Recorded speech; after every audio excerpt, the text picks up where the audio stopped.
ন্যায্য দাবি, তাদের যে ন্যায্য অধিকার, তারা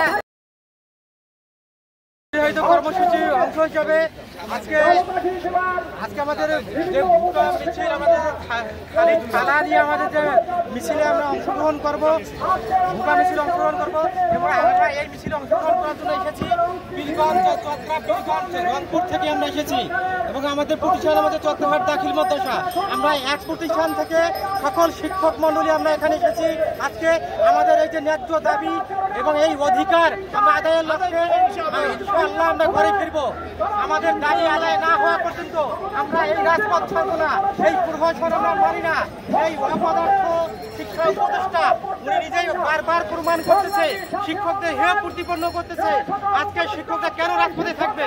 তাদের যে ন্যায্য দাবি, তাদের যে ন্যায্য অধিকার, তারা যদি পেয়ে যায় তারা পাঠদানে আবার ফিরে যাবে।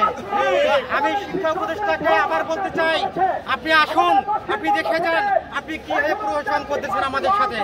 আপনি হয়তো ভেবে দেখছেন আপনি ওই যে সিরিয়া বসে আছেন, আপনি কেউ জানেন না এখানে কত লক্ষ লক্ষ শিক্ষক এখানে জমা রয়েছে, লক্ষ লক্ষ শিক্ষকের পরিবার এখানে সাথে আছে।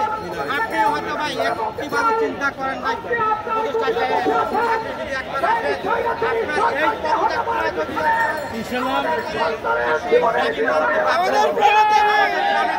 মানতে হবে। আপনি এই দাবি যদি না মানেন আপনি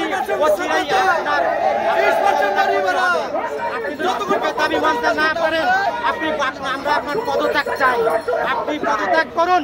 শিক্ষকদের দাবি মানতে না পারলে আপনার যদি মান সম্মান থেকে থাকে আপনি পদত্যাগ করুন। তোমার নেই আর দরকার,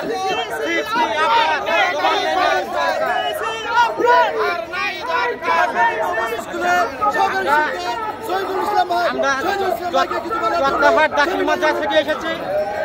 বিসমিল্লাহির রহমানির রহিম।